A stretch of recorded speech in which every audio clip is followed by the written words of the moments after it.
Shalom saudara-saudara yang dikasihi oleh Tuhan.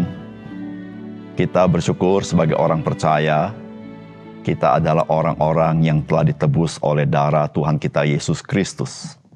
Sehingga saudara, kita menjadi orang-orang yang tahu betapa kita adalah yang sangat dikasihi oleh Tuhan. Dan kita adalah anak-anak Allah. Kita bersyukur untuk hal itu. Salam jumpa dalam program Tuhan adalah Gembalaku. Saudara, berapa banyak orang di dunia ini yang menaruh kehormatan dirinya atas dasar apa yang melekat padanya. Seperti kekayaan, kekuasaan, jabatan, kepandaian, dan hal-hal yang lain.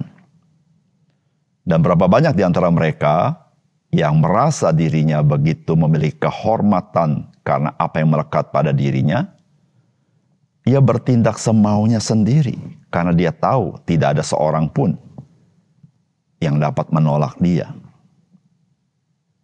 Namun saudara, ketika dia tidak memiliki lagi semuanya itu, maka kemungkinan besar ia mengalami masa-masa yang sulit.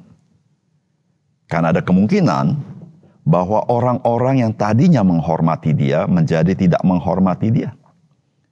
Yang tadinya menyertai dia, sekarang meninggalkan dia. Saudara, Tuhan Yesus mengajarkan kepada kita agar kita menjadi orang-orang percaya yang senang untuk melayani, bukan untuk dilayani. Semangat melayani didorong oleh rasa hormat kepada Tuhan, yang memberikan kepada kita kepercayaan, memberikan kepada kita berkat. Dan saudara, semangat melayani itu didorong oleh rasa hormat kepada orang lain. Karena kita menganggap orang lain lebih utama dari diri kita sendiri, lepas daripada atribut apapun yang dimiliki oleh orang itu. Saudara, mari kita membaca firman Tuhan dari 2 Samuel pasal yang keempat. Ketika didengar anak Saul bahwa Abner sudah mati di Hebron, maka hilanglah keberaniannya dan terkejutlah seluruh orang Israel.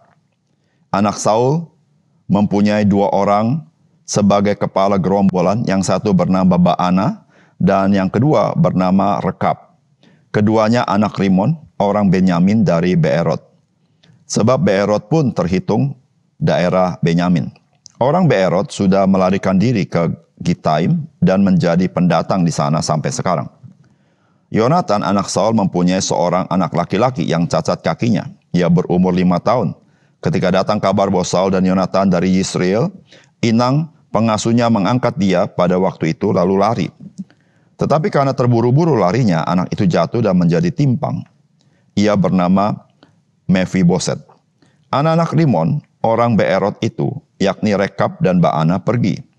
Lalu sampai pada waktu hari panas terik ke rumah Ishboset. Ketika ia sedang berbaring siang hari, kebetulan penjaga pintu rumah itu mengantuk dan tertidur. Ketika sedang membersihkan gandum, demikianlah Rekab dan Baana menyusup ke dalam. Mereka masuk ke dalam rumah itu ketika Ishboset sedang berbaring di atas tempat tidurnya di dalam kamar tidurnya. Membunuh dia lalu memenggal kepalanya. Mereka membawa kepalanya itu lalu berjalan semalam-malaman melalui jalan dari Araba Yordan. Kepala Ishboset itu dibawa mereka kepada Daud di Hebron, dan mereka berkata kepada raja, "Inilah kepala Ishboset, anak Saul, musuhmu itu, yang ingin mencabut nyawamu. Tuhan pada hari ini telah membiarkan tuanku raja mengadakan pembalasan atas Saul dan atas keturunannya."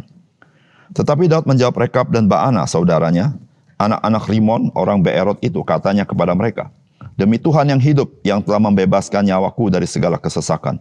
Ketika ada orang yang membawa kabar kepadaku demikian, Saul sudah mati, dan memandang dirinya sebagai orang-orang yang menyampaikan kabar baik, maka aku menangkap dan membunuh dia di Siklak, dan dengan demikian aku memberikan kepadanya upah kabarnya. Terlebih lagi sekarang, setelah orang fasik membunuh seorang yang benar di rumahnya di atas tempat tidurnya, tidakkah aku menuntut darahnya daripada kamu dan melenyapkan kamu dari muka bumi?" Sesudah itu Daud memberi perintah kepada anak buahnya untuk membunuh mereka. Tangan dan kaki mereka dipotong, kemudian mayat mereka digantung di tepi telaga di Hebron. Tetapi kepala Ishboset diambil dan dikuburkan di dalam kubur Abner di Hebron. Saudara yang dikasihi oleh Tuhan, Isboset kehilangan pegangan untuk mempunyai pengaruh dan kekuasaan atas Israel. Karena pendukung utamanya, yaitu panglima perangnya Saul, Abner, telah wafat. Sebagaimana kita sering saksikan, bagaimana orang banyak mendekat kepada orang yang memiliki kekuasaan. Namun ketika orang itu telah pudar kekuasaannya, maka orang-orang mulai meninggalkan dia. Saudara, demikian juga dengan Isboset. Saudara, apakah pesan firman Tuhan bagi kita?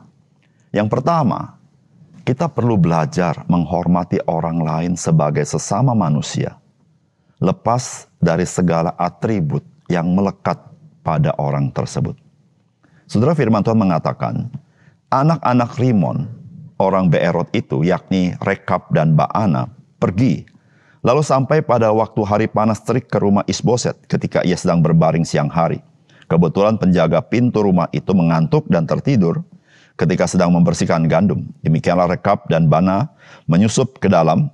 Mereka masuk ke dalam rumah itu ketika Isboset sedang berbaring di atas tempat tidurnya, di dalam kamar tidurnya, membunuh dia, lalu memenggal kepalanya. Mereka membawa kepalanya itu lalu berjalan semalam-malaman melalui jalan dari Araba Yordan.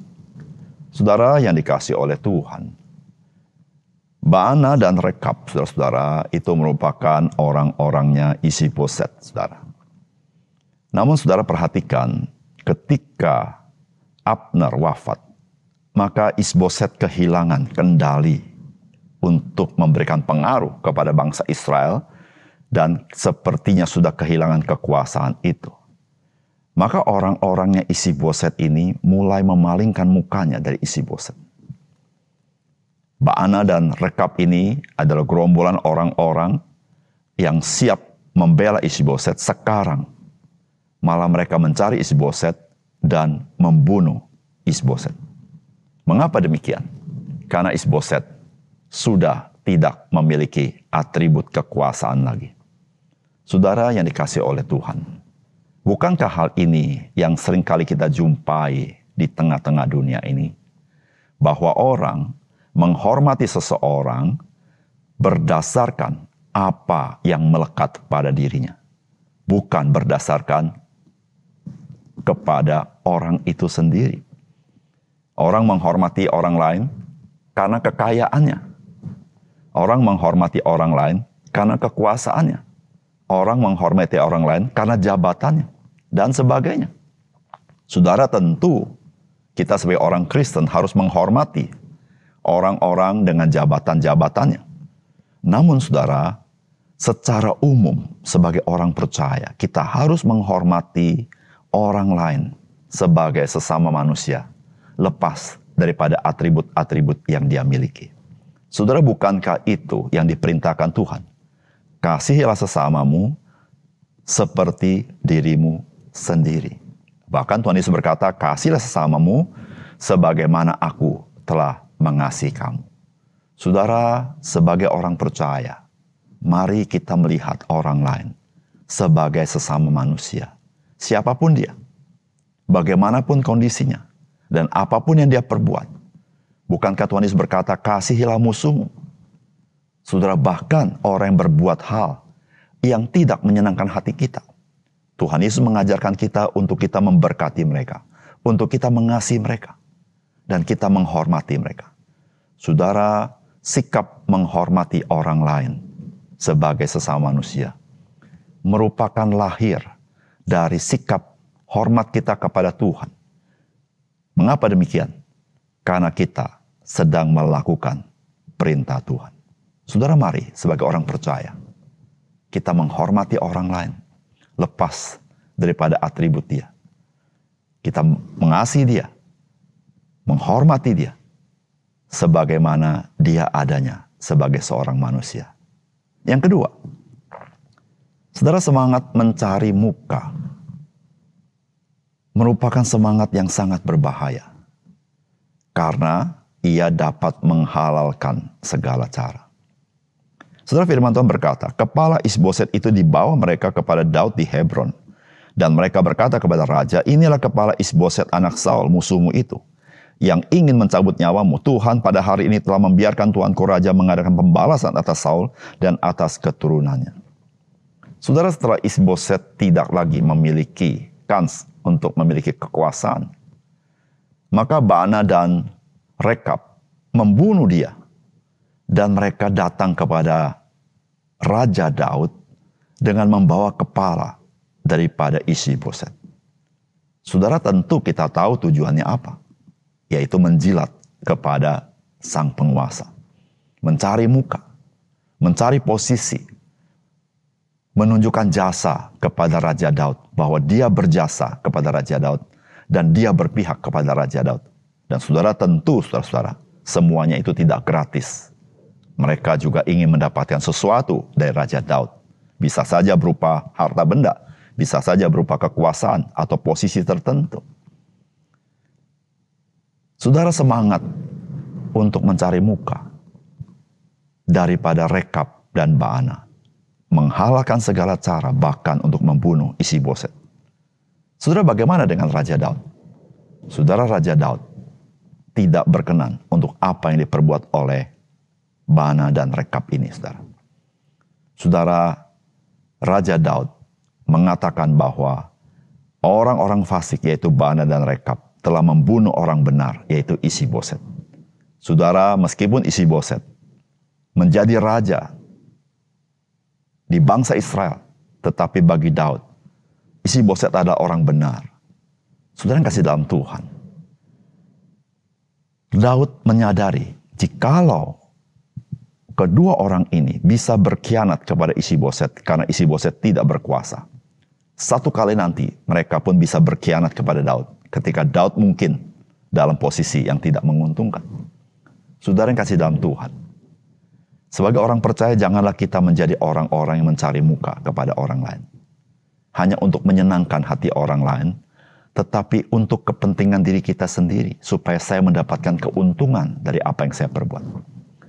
Saudara, kalau kita berbuat demikian, kita menjadi orang percaya yang tidak tulus seperti merpati, tapi kita menjadi orang-orang licik yang jahat. Saudara yang kasih dalam Tuhan, sebagai orang percaya, kita harus menghidupi kehidupan yang tulus. Tujuan hidup kita adalah menyenangkan Tuhan, tetapi menjadi berkat bagi orang lain.